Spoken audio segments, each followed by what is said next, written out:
아멘. 연세대학교 심리학과 황상민 교수라는 분이 있는데요. 그분이 쓴 책 중에 독립연습이라는 책이 있습니다. 이 책의 부제가 뭐냐면 30이 넘으면 자기 마음에 책임을 져야 한다라는 심리학 서적입니다. 그 책에 이런 이야기가 나옵니다. 1950년대 미국의 인디안 보호구역에서는 유난히 이 인디안 젊은이들의 마약, 폭력, 그리고 알코올 중독의 문제가 심각했습니다. 그 원인을 찾기 위해서 미국의 심리학자인 에릭슨이라는 사람을 중심으로 한 연구진이 인디안 보호구역 안에 들어가서 그들을 관찰하기 시작했습니다. 인디언들의 상황을 살펴보던 연구진이 특별히 관심을 보인 대상은 아주 묘한 상황에 처해 있는 인디언 청소년 아이들이었습니다. 이 인디언 아이들은 학교에 가면 그 백인 교사의 가르침을 받았습니다. 선생님들이 백인이었습니다. 그런데 백인 교사들, 이 선생님들은 아이들을 가르치면서 자주 이렇게 말했습니다. 왜 너희들은 인디언 짓을 하니? 왜 자꾸 인디언처럼 행동해? 그렇게 하면 안 돼! 라고 꾸지람을 했습니다. 반면에 이 아이들이 집에 가면 부모들이 이렇게 말합니다. 너 왜 자꾸 백인 흉내를 내니? 네가 백인인 줄 알아? 왜 백인처럼 말해? 왜 백인처럼 행동해? 하면서 혼을 냈습니다. 그 사이에 끼인 아이들은 어떻게 해야 할지를 몰라서 난감해하고 결국은 학교에 가서도 그리고 집에 가서도 끊임없이 자기 자신을 부정해야 했습니다. 선생님과 부모님에게 혼나지 않으려면 인디언 색깔도 숨기고 백인 색깔도 숨기고 결국은 아무것도 아닌 자기 자신의 정체성을 드러내지 않는 모습으로 살아야 했던 겁니다. 그러면서 아이들은 서서히 자신감을 잃어갔고 곧 그것이 그 아이들에게 무기력과 좌절감을 가져다 주었습니다. 그 결과 아이들은 서서히 알코올 중독, 마약, 폭력에 물들어 갔던 것입니다. 그런데 여러분, 이러한 인디언 청소년 아이들의 모습이 지금 이 시대를 살아가는, 지금 이 시대의 신앙생활을 하는 우리 청년들의 모습과 좀 비슷하지 않습니까? 제가 오늘 수요일 저녁에 설교한다고 청년들한테 좀 오라고 조금 왔네요. 네. 고맙습니다. 그 인디언 청소년 아이들이 이 시대의 신앙생활하는 청소년들과 혹은 청년들과 비슷하지 않을까요? 무슨 말이냐면 우리 청년들 혹은 젊은 신앙인들이 교회에 오면 이런 얘기 많이 듣습니다. 왜 그렇게 하고 다녀? 그 시간에 교회를 와야지 어디를 가겠다는 거야? 왜 자꾸 세상 사람들을 따라해? 너 행동이 왜 그래? 너 말하는 게 왜 그래? 믿음으로 극복해야지 왜 자꾸 세상적인 방법을 찾아? 라고 지적받습니다. 그런데 여러분, 밖에 나가면 어떤 얘기를 듣는지 아시나요? 이런 얘기를 듣습니다. 야, 일요일에는 놀아야지. 누가 요새 촌스럽게 교회 가냐? 교회 가는 거 다 유행 지난 거 아니야? 너는 교회 열심히 나가는 것 같지도 않은데 왜 술 먹을 때마다 고민하고 있니? 야, 혼전순결? 그게 무슨 구닥다리 같은 소리야? 사랑하는 사이인데 뭘 망설여? 야, 교회가 있을 시간에 학원 가고 공부해서 자기 개발하는 게 더 낫지. 너는 시간 낭비하게 왜 교회를 가고 그래? 라고 말합니다. 분명히 자기 스스로는 나 자신은 나 나름대로는 최선을 다하고 있는 것 같은데 그 안에서 아무 데서도 인정을 받지 못하는 정체성의 혼란이 믿음을 가진 청년들에게 있습니다. 교회 와서는 세속화되었다고 혼나고 믿음이 없다고 구박받고 밖에 나가면 그 구박받던 신앙 때문에 그 얼마 되지도 않는 믿음 때문에 사람들과 제대로 어울리지도 못하고 소외받고 조금 놀고 나서는 괜히 스스로 양심의 가책을 받는 어려움이 있습니다.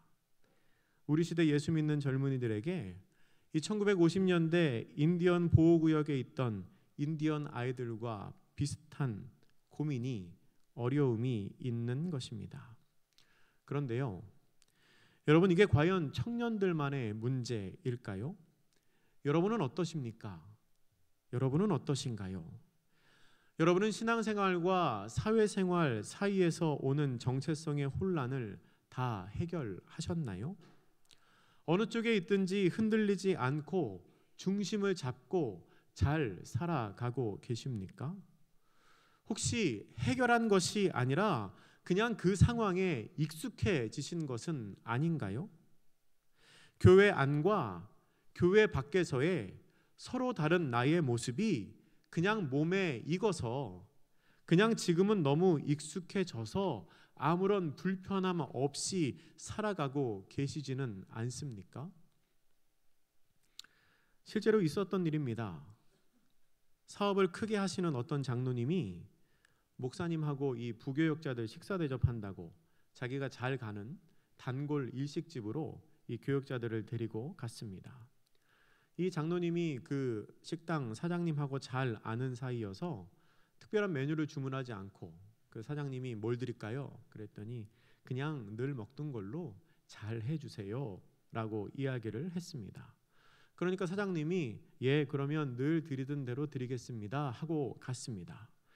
조금 있다가 이제 몇 가지 음식이 나왔는데요, 음식과 함께 이 백세주가 아주 예쁜 술병에 담겨서 그 인원수에 딱 맞는 숫자의 잔과 함께 나왔습니다. 순간적으로 분위기가 이상해졌죠. 그러니까 장로님이 아주 멋쩍게 웃으시면서 이렇게 말합니다. 오늘은 아니에요. 오늘은 아니에요. 그랬더니 이 눈치가 좀 없는 사장님이 그렇게 말합니다. 그러면 오늘은 맥주로 하시겠어요? 그렇게. 여러분, 제가 어떻게 그렇게 잘 아냐면 제가 그 자리에 있었습니다. 제가 전도사 때 실제로 겪었던 일입니다. 그런데 그분 교회 안에서는 참 좋은 장로님이었습니다. 그리고 밖에서는 참 좋은 사장님이었습니다. 그런데 여러분, 그분이 교회 안에서 좋은 장로님이고 밖에서는 좋은 사장님이었을지 몰라도 그분은 좋은 그리스도인은 아니었던 것 같습니다. 여러분, 이 얘기를 그냥 하나의 웃고 넘기는 에피소드로 생각하시거나 뭐 그럴 수도 있지, 혹은 나도 그런 적 있지 라고 하시는 분이 있다면 여러분, 심각하게 고민해 보셔야 합니다. 여러분, 그 일은 그럴 수도 있지 하는 일이 아닙니다. 여러분은 신앙생활과 사회생활 속에서 오는 정체성의 혼란을 다 해결하셨습니까? 만약에 그렇지 않다면 이 문제를 어떻게 해결해야 할까요? 해결하지 않고 그냥 그렇게 살아도 될까요? 여러분, 분명한 사실 한 가지가 있습니다. 뭐냐면 그 문제는 시간이 해결해 주는 문제가 아니라는 겁니다. 때로 살다 보면 시간이 지나면 그냥 자연스럽게 해결되는 문제도 있습니다. 근데 이 문제는 시간이 지난다고 해결되는 문제가 아닙니다. 시간이 아무리 지나도 이것은 스스로 해결되지 않습니다. 이 문제를 해결하기 위해서는 결단이 있어야 합니다. 어떤 결단이 있어야 합니까? 둘 중에 한 가지를 선택하는 결단이 있어야 합니다. 오늘 본문에 등장하는 세 사람, 사드락, 메삭, 아벳느고는 아마 20대 초반의 청년들이었을 겁니다. 그 세 사람은 바벨론이라는 나라에 살고 있었습니다. 당시 바벨론의 왕은 느부갓네살이라는 왕이었습니다. 어느 날 이 왕이 자기가 만든 신상에 절하는 법을 만들었습니다. 음악 소리가 들리면 누구든지 신상에게 절을 해야 한다라는 법을 만들었습니다. 그리고 그 법을 지키지 않는 사람은 불구덩이에 던지겠다고 했습니다. 그런데 이 다니엘의 세 친구 사드락과 메삭과 아벳느고는 그 왕의 명령을 알면서도 지키지 않습니다. 왜냐하면 절한다는 것은 곧 경배한다는 의미인데 이 세 사람은 하나님 말고 다른 신에게는 경배할 마음이 없었기 때문입니다. 다른 신하들이 왕에게 이 사실을 고하자 왕은 사드락과 메삭과 아벳느고를 불러서 협박을 하기 시작합니다. 신상에 절하지 않으면 불구덩이에 던져버리겠다는 겁니다. 그런데 여러분, 이때 이 세 명이 뭐라고 대답을 하나요? 오늘 설교 제목이 대답할 필요가 없나이다인데요. 딱 이 설교의 대답 제목대로 대답을 합니다. 16절 말씀 우리 같이 한번 읽어보겠습니다. 시작.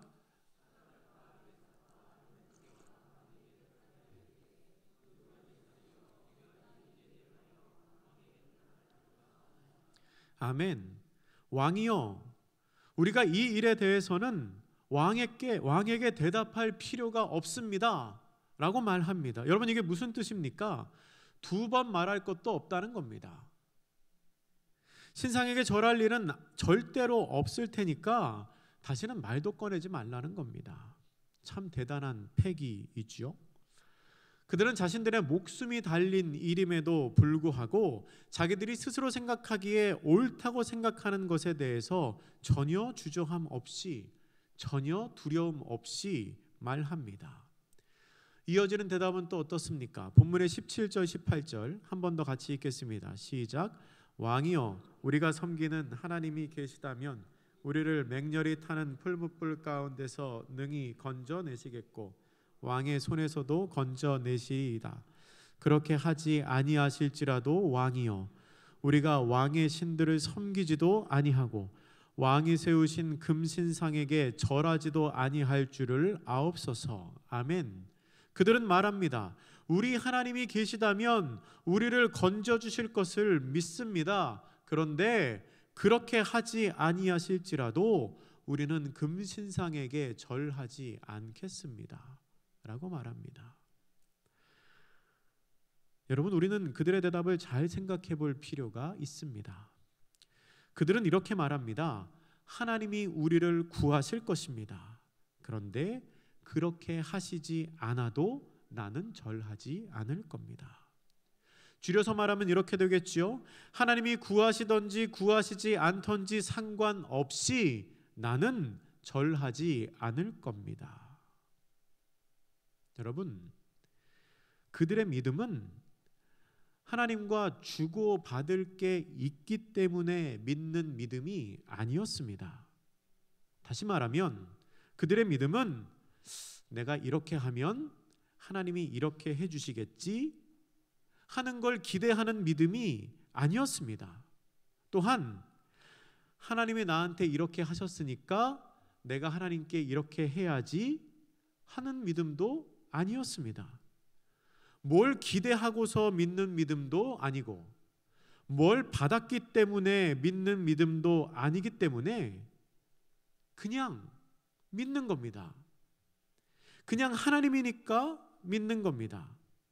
대가를 기대하는 믿음이 아니기 때문에 내가 선택할 정답이 이미 정해져 있기 때문에 나는 그 일에 대해서는 다시 말할 필요가 없다는 겁니다. 제가 전에 섬기던 교회에서 토요일 오전마다 큐티 모임을 했었습니다. 큐티를 나누는 모임을 했었는데요.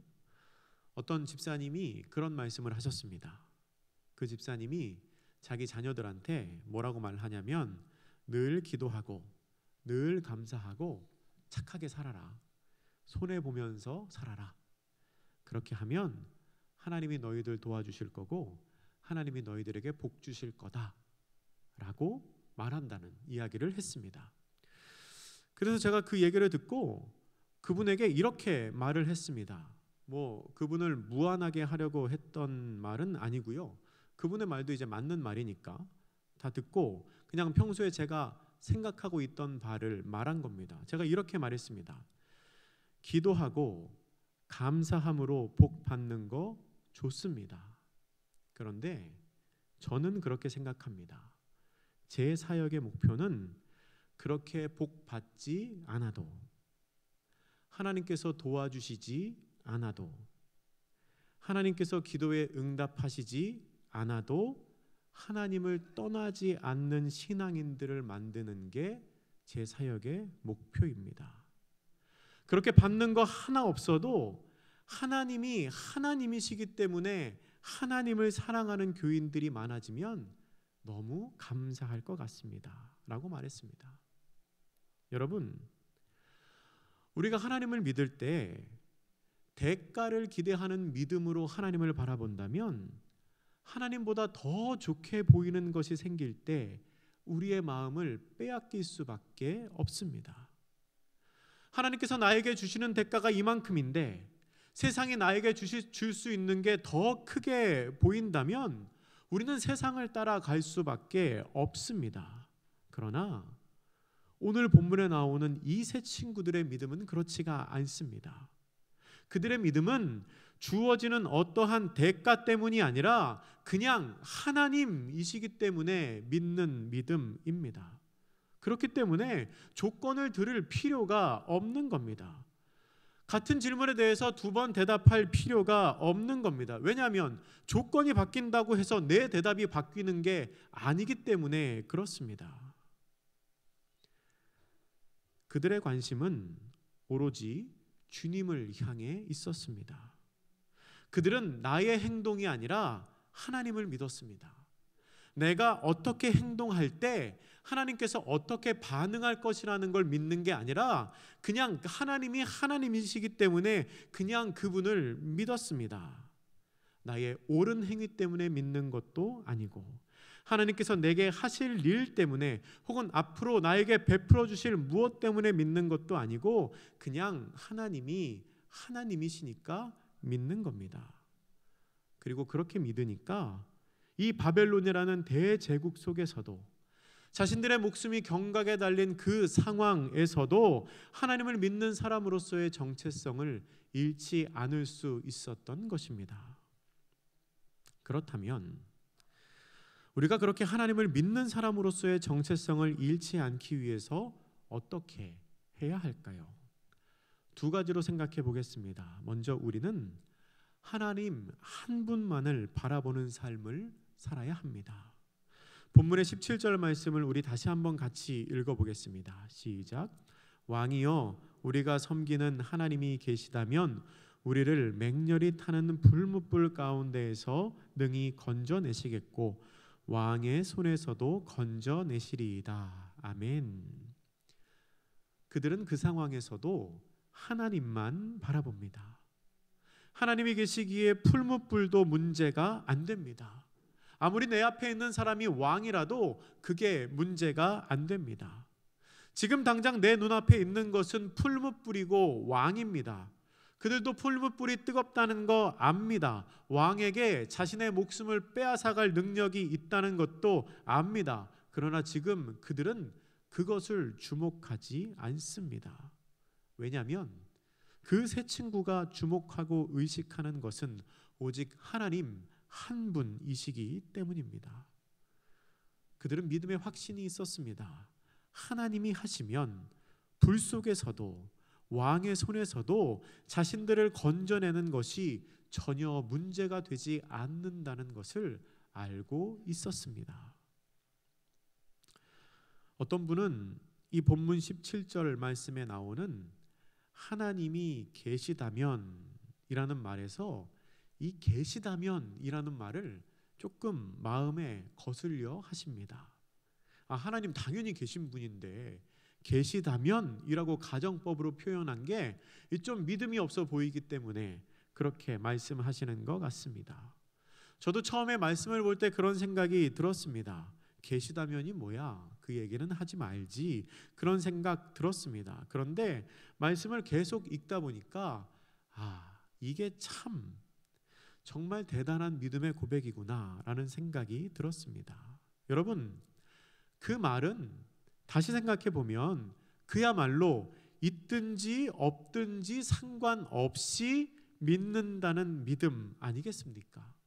물론 하나님 계시지만 하나님 계시지요. 하나님 계십니다. 그런데 그 하나님이 계시지 않다고 하면 좀 그렇죠. 지금 역사하시지 않더라도 나는 하나님을 믿는다는 겁니다. 그야말로 아무것도 없는 중에서도 믿는 믿음입니다. 그들은 그 하나님만 바라보고 그 하나님만 의식하고 있습니다.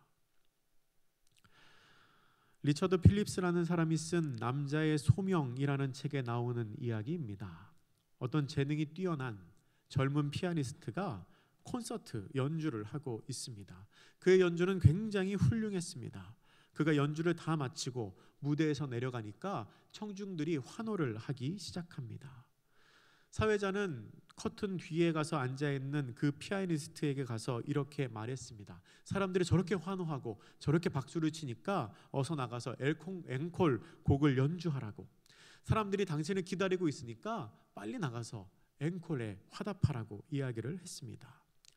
그런데 이 젊은 피아니스트가 계속 거부하는 겁니다. 안 나간다고. 아직은 나갈 때가 아니라고. 자기는 나갈 수가 없다고 말합니다. 사회자가 물어봅니다. 도대체 왜 그러십니까? 왜 나갈 수가 없다는 겁니까? 그랬더니 이 젊은 피아니스트가 그렇게 말합니다. 저기 휘장 밖을 한번 보세요. 발코니 2층에 있는 노인이 보이십니까? 그랬더니 사회자가 말합니다. 보인다고. 그가 아직 자리에 앉아 있나요? 자리에 앉아 있다고. 그랬더니 피아니스트가 이렇게 말합니다. 그가 자리에 일어나서 나를 위해 박수를 쳐주기 전까지는 나는 나갈 수가 없습니다. 그랬더니 사회자가 물어봅니다. 왜 그러냐고. 저 사람이 도대체 누군데 그렇게 말하냐고. 그랬더니 피아니스트가 말합니다. 저분은 저에게 피아노를 가르쳐 주신 선생님입니다. 다른 사람들이 다 저를 인정해도 저분이 저를 인정하시지 않으면 저는 앵콜곡을 연주할 수가 없습니다. 라고 말했다고 합니다. 여러분, 이 피아니스트는 그 자리에 수많은 관객이 있었지만 단 한 사람만을 의식합니다. 이 이야기는 우리로 하여금 세상의 칭찬과 환호성에 흔들리지 말고 오직 하나님 한 분만을 위해서 살아야 한다는 가르침을 줍니다. 물론 그 피아니스트는 자기 스승만을 위해 연주하지는 않았습니다. 그 한 사람 들으라고 연주한 건 아닙니다. 그곳에 있는 모든 사람들을 위해서 연주를 했습니다. 그렇지만 그가 진정으로 바라고 있었던 것은 그 자리에 있는 모든 사람을 다 만족시키는 것이 아니라 단 한 사람, 그 스승으로부터 만족함을 얻고 칭찬을 받는 것이었습니다. 그런 의미에서 다른 많은 사람들의 칭찬은 그에게 아무런 의미가 없었던 겁니다. 왜냐하면 그 피아니스트가 의식하는 것은 오직 한 사람뿐이기 때문입니다. 여러분, 우리들의 믿음도 그래야 합니다. 우리들의 삶의 모습도 그래야 합니다. 여러분들은 누구에게 보이기 위해 여러분의 삶을 살아가십니까? 여러분, 하나님의 사람들은 물론 내 주변에 있는 사람들을 기쁘게 하고 내 주변에 있는 사람들의 유익을 위해서 살아가야 합니다. 그러나 그들의 시선을 의식하면 안 됩니다. 우리를 통해서 많은 사람들이 유익을 얻고 우리를 통해서 많은 사람들이 사랑의 경험을 할지라도 우리가 바라보고 우리가 의식해야 할 분은 오직 하나님 한 분이어야 합니다. 세상 모든 사람들이 나를 칭찬해도 하나님께서 나를 인정하시지 않는다면 그 삶은 가치가 없는 삶입니다. 반면에 세상 모든 사람들이 나를 손가락질할지라도 하나님께서 나를 인정하신다면 그 삶은 그 무엇과도 바꿀 수 없는 가치가 있는 삶이 됩니다. 여러분, 하나님께 인정받는 사람들 되시기를 바랍니다. 하나님께서 인정하신다면 아무도 그 길을 가지 않더라도 그 좁고 어려운 길을 즐거이 걸을 수 있는 사람들 되기를 바랍니다. 우리가 그렇게 하나님 한 분만을 바라보는 삶을 살기를 바랍니다. 하나님을 믿는 사람으로서 정체성을 잃지 않기 위해 우리가 해야 할 일 두 번째는 하나님 한 분으로 만족하는 삶을 사는 것입니다. 18절 말씀입니다. 우리 한 번 더 같이 읽어보겠습니다. 시작. 그렇게 하지 아니하실지라도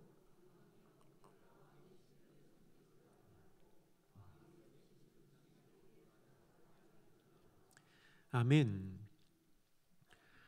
그들은 하나님으로 만족합니다. 그렇게 하지 않으시더라도, 그렇게 하셨을 때 만족하는 게 아니라 그렇게 하지 아니하실지라도 그 결과가 어떠하든지 상관없이 하나님의 뜻이 거기 계시다면 그냥 그것으로 만족합니다. 하나님께서 내가 생각하는 대로 나에게 은혜를 주시지 않는다고 해서 왕이나 왕의 신들이 그 다음 선택지가 되지 않습니다. 그들이 선택하는 선택지에는 하나님 한 분밖에 없습니다. 하나님께서 내가 생각하기에 가장 좋은 것을 주실 수도 있고 또 내가 생각하기에 제일 안 좋은 것을 주실 수도 있지만 그것과는 상관없이 설사 제일 안 좋은 것을 주실지라도 그것이 하나님의 은혜이기에 그냥 만족합니다. 그래서 이렇게 고백할 수 있는 겁니다. 그렇게 하지 아니하실지라도 우리가 절하지 아니할 줄을 아옵소서. 어떤 순례자가 길을 걷다가 허름한 수도원에 들어가게 됐습니다. 하룻밤을 묵어가려고 한 수도원에 들렸습니다. 묵을 방을 안내해준 수도사가 이런저런 이야기를 합니다. 그리고 마지막에 그에게 이런 말을 했다고 합니다. 여기에 계시는 동안 많이 불편하실 겁니다. 계시는 중에 뭐든지 불편한 게 있으면 저한테 말씀해 주십시오. 제가 그거 없이 사는 법을 알려드리겠습니다. 여러분, 우리의 생각을 뒤집는 말 아닙니까? 우리의 생각으로는 불편한 게 있으면 뭐든지 말씀하십시오. 제가 갖다 드리겠습니다. 라고 말해야 할 것 같은데 뭐든지 말씀하십시오. 그거 없이 사는 법을 알려드리겠습니다. 라고 말했다고 합니다. 여러분, 그 수도사의 말을 굳이 해석하자면 이렇게 될 겁니다. 수도원에서 꼭 필요한 것은 오직 하나님 한 분뿐입니다. 그것 외에는 다 없어도 되는 겁니다. 혹시 당신에게 필요한 게 있습니까? 그러면 제가 그 사실을 깨닫게 해드리겠습니다. 그런데 여러분, 이 수도사의 말이 꼭 그 수도원에서만 통하는 것일까요? 우리의 삶에는 그것을 적용할 수 없을까요? 그거 없이 살 수 없을까요? 말씀을 정리합니다. 혹시 아직도 신앙인으로서의 정체성을 고민하시는 분이 계십니까? 그렇다면 언제까지 고민하시려고 합니까? 하나님만 바라보고 하나님 한 분만으로 만족하기에는 뭔가 좀 부족하신가요? 뭔가 좀 아쉬우신가요? 저는 이 자리에 있는 우리 모두가 하나님과 세상 사이에서 선택해야 하는 순간이 다가올 때 본문에 나오는 이 세 청년들처럼 고백할 수 있으면 참 좋겠습니다. 그 문제에 있어서는 내가 대답할 필요가 없습니다. 하나님을 기쁘시게 하는 일에 있어서는, 하나님께 헌신하는 일에 있어서는 내가 대답할 필요가 없습니다. 라고 자신 있게 선포할 수 있는 사람들이 되시기를 바랍니다. 우리가 그렇게 오직 하나님 한 분만을 바라보고 하나님 한 분만으로 만족함으로 말미암아 이 세상 속에서 하나님의 사람으로서의 정체성을 지키고 살아가는 저와 여러분이 되시기를, 특별히 그러한 2018년이 되기를 주님의 이름으로 축복합니다. 기도하겠습니다. 사랑의 하나님, 우리의 믿음이 주님께로부터 무언가를 받았기 때문에 믿는 믿음이 아니었으면 좋겠습니다. 주님께서 나에게 무엇을 주시든지 오직 하나님만을 바라보며 하나님 한 분만으로 만족하며 살아가는 우리 모두가 되게 하여 주시옵소서.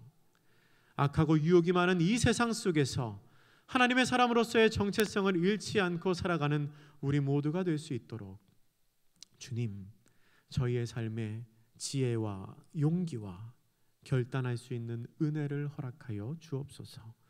감사드리며 예수님의 이름으로 기도드립니다. 아멘.